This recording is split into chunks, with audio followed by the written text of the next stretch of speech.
Toujours plus d'actu sur BX1 +. Bonjour Vanessa Lullier. Bonjour. La succession de mauvaises nouvelles se poursuit donc pour la campagne de vaccination avec des inquiétudes qui se cristallisent autour du vaccin AstraZeneca. Il y a donc ces doutes survenus en Autriche ou au Danemark, on va y revenir. Il y a aussi et surtout de nouveaux retards dans les livraisons attendues par la région bruxelloise. On ne recevra dans les prochaines semaines que le tiers des doses qui avaient été initialement prévues. Ça devrait compliquer la montée en puissance qu'on nous promet régulièrement. Effectivement, on pourrait finir par se demander si ce n'est pas un pas en avant, deux pas en arrière dans cette campagne de vaccination. Et cette fois, Bruxelles n'est pas à mettre en cause puisque c'est un nouveau retard dans la livraison qui est annoncé. Alors, lors de la commission santé de ce jeudi, le ministre Alain Marron a annoncé les prévisions d'AstraZeneca pour les prochaines semaines. La région aurait dû recevoir 37 000 doses dans les prochaines semaines. Finalement, nous n'en aurons que 12 000. Il faut donc reprogrammer la campagne. Alors, les centres qui doivent ouvrir ce lundi ouvriront bien leurs portes, mais des slots horaires seront fermés car nous n'avons plus assez de stock pour garantir les deuxièmes doses. La région espère atteindre un stock constant d'une dizaine de jours avec AstraZeneca, de 7 jours avec Pfizer et un peu plus pour Moderna. L'idée, c'est de pouvoir inviter les personnes 14 jours à l'avance et d'être alors certain qu'on dispose des doses. Alors pour le moment, Pfizer est lent, mais juste dans ses prévisions, alors que Moderna et AstraZeneca, eh bien, ils sont toujours en retard et en donnent moins que prévu. Alors évidemment, on comprend que du coup, c'est difficile d'organiser un calendrier de vaccination quand les fournisseurs ne sont pas à l'heure. Il y a un autre souci, en plus de ce retard, c'est l'arrêt de l'utilisation donc AstraZeneca dans plusieurs pays européens suite à un décès en Autriche.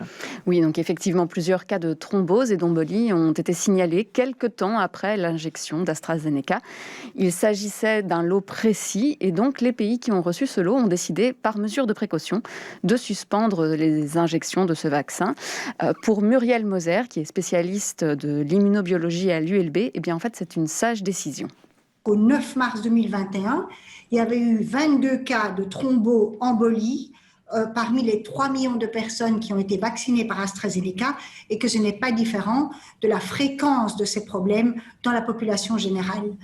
Donc, suggérant qu'il n'y a pas de lien de cause à effet avec le vaccin, mais bien entendu, il y aura une investigation plus poussée. Tous les effets secondaires sont répertoriés dans le monde entier. On sait d'ailleurs qu'il y en a très peu, moins que pour la phase 3. Donc oui, je pense que pour les pays qui ont eu ce batch, bon, pour autant que ce soit 1, le vaccin, 2, éventuellement le batch, et pour le moment, ça n'a pas l'air d'aller dans ce sens-là, il vaut mieux être très prudent puisque ce sera un arrêt très momentané. Alors, selon notre spécialiste, le vaccin d'AstraZeneca peut être utilisé en toute sécurité en Belgique.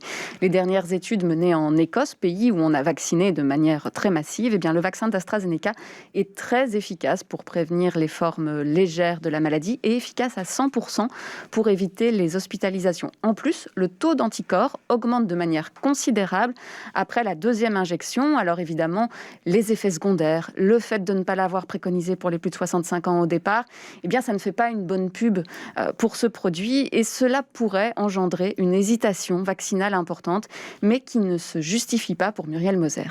L'hésitation vaccinale est en effet un problème et peut bien entendu être nourrie par ce genre d'événements, mais j'insiste, attendons de voir s'il y a un lien de cause à effet avec le vaccin. Maintenant, ce qu'on sait aujourd'hui, on connaît les effets indésirables qui ont été rapportés en Belgique.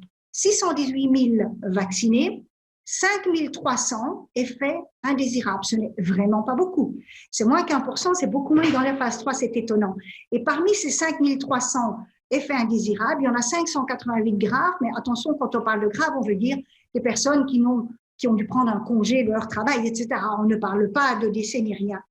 Donc le rapport bénéfice-risque, eh bien, il est plus élevé. Et d'ailleurs, Muriel Moser n'hésiterait pas à se faire vacciner avec le vaccin d'AstraZeneca. Voilà, il y a quand même une bonne nouvelle, Vanessa, dans tout ça, dans toute l'information de ces dernières 24 heures, c'est l'arrivée du vaccin Johnson & Johnson. Est-ce qu'on peut savoir quand on l'aura concrètement en région bruxelloise ? Alors pour Bruxelles, c'est à partir du mois d'avril. Ce vaccin, il a l'avantage de s'administrer en une seule dose et de pouvoir être conservé aussi 3 semaines au frigo. Cela facilitera donc la partie logistique et aussi un public plus défavorisé comme les sans-abri pourront être vaccinés avec. Et puis cela permettra peut-être d'intégrer les médecins généralistes dans cette stratégie. Et puis, bonne nouvelle aussi, eh bien, ce vaccin, il est efficace contre les variants, en particulier le sud-africain et le brésilien. Merci Vanessa Lhuillier.